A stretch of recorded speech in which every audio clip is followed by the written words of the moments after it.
What is up, ladies and gentlemen? Wolfcrier here with a build guide for your GR20 for the Necromancer in Season 13. Now, this is going to be using the 4-piece Inarius Set and a couple other legendaries, but for the most part, all of my gear is yellow rares, and I have nothing cubed and no Paragon points allocated whatsoever. Now, I normally don't do Necromancer build guides or anything like that, simply because I ain't got that kind of juice.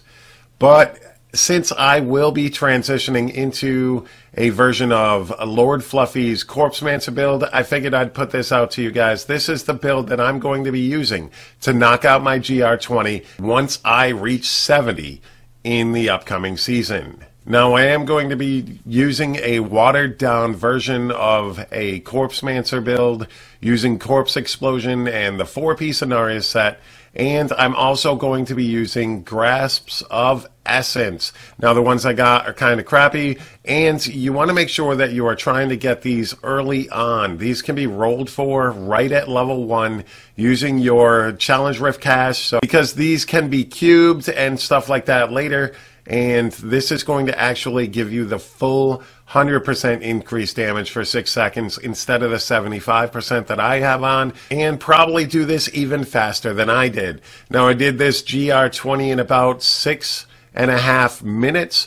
Pretty fast, pretty easy. I was using a Tragoul's Corroded Fang. And if possible, as soon as you turn level 70, you want to try to get one of these. You want to try to craft it, upgrade it in the cube, that sort of thing. And hopefully you can get one of these. If not, you can use any legendary weapon at all, or even a yellow weapon, because I was actually able to do this GR20 in about 10.5 minutes using a yellow weapon instead of the Trag's Corroded Fang, just to make sure that this was viable if you cannot get one of these. The yellow weapon that I had 1800 damage on it, so very easy build to knock out your GR20, get your Hadric's Gift, finish off that Inarius Set, and just start pushing into T10, T11, T12, T13s very, very quickly early on, first day. Now, let's go ahead and take a look at the skills that I was running for this GR20. First up, we have Grim Scythe, Cursed Scythe. Now, I am using this primary skill and that rune because this is going to trigger my Corroded Fang, and this is going to apply Frailty onto the mobs. But if you are not running Trag's Corroded Fang, you do not really need this, although you can run it because it still gives you a 15% chance to apply a curse. The other option is using Siphon Blood Bloodsucker. This is going to give you some sustainability in the Rift, and that's going to be helpful as well. But pretty much your primary skill, if you're using Corroded Fang, you need Grim Scythe. If you don't use Corroded Fang, you can utilize whatever primary skill you want. Next up, I'm using Decrepify, Dizzying Curse. This is going to give you some damage mitigation as well as slowing down the enemies so that you can maneuver around the rift. Very good sustainability. And if you're using Corroded Fang, this is going to give you that damage amplification for that. For everything that's cursed, you deal up to 200% increased damage, so that's pretty beast.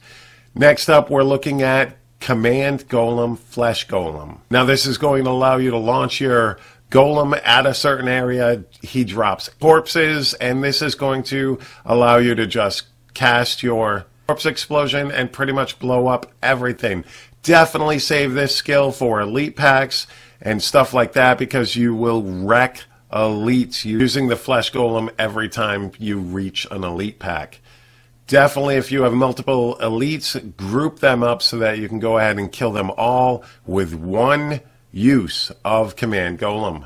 Then I'm using Blood Rush Potency. This is going to allow me to maneuver around the rift pretty quick, and it's going to give me increased armor for 2 seconds every time I Blood Rush, so that's going to be a good sustainability tool. For the most part, you can utilize any rune, but I personally always go for that which is going to keep me alive. Then we have the bread and butter of the build. Corpse Explosion, I'm using close quarters, so you need to be pretty much right on top of the corpses when you pop them, but this is going to pop up to 5 corpses and deal 525% weapon damage as poison to all enemies within 20 yards. Usually creating more corpses for you to explode as well, so This is going to trigger your Grasp of Essence. This is going to obliterate those elite packs. And last but not least, we use Bone Armor Dislocation. You need Bone Armor because you do have 4 pieces of the Inarius Set. This is going to give you some additional damage a little bit, but mainly this is going to keep you alive. Sustainability, I did not die once doing all these runs, trying all these variations that I tried for my GR20. Not one death whatsoever with no Paragon points, no real defense. I mean, I used a shield and still was able to get this done in under 7 minutes. So pretty beast build. Now as far as passives go, I went with Final Service. When you take lethal damage, you are sustained, preventing all damage for 4 seconds. Then I used Spreading Malediction. Now this can be changed out for Fueled by Death. Really easy. I used Spreading Malediction, but now that I'm thinking about it, I would definitely go with Fueled by Death instead, because this is going to give you a big speed boost and allow you to traverse the rift faster. And we've got Commander of the Risen Dead. This is going to reduce the cooldown of your command golem by 30%. Very useful at taking out those elite packs. You want to have your command golem active available to you whenever you hit one of those yellow or blue packs so that you can knock them out and then move on to the next pack or big giant group of mobs. Then we use Standalone. Since we're not using any minions except the golem, you might as well take that 90% increased armor. So very useful to have for these. And like I said, this rift was pretty easy. If you get Trag's Corroded Fang, you can do this in about 6 minutes. Without it, even with a yellow weapon, you can still do it in about 10 to 11 minutes. So very easy to get your GR20 done. So ladies and gentlemen, there you have my build guide, the build that I'm going to be running my GR20 with as soon as my Necromancer hits level 70. Very easy, very fast. Get on your way, get your full set, get your corpsemancer going, move on and be able to finish up your build as you work towards whatever build you're going with.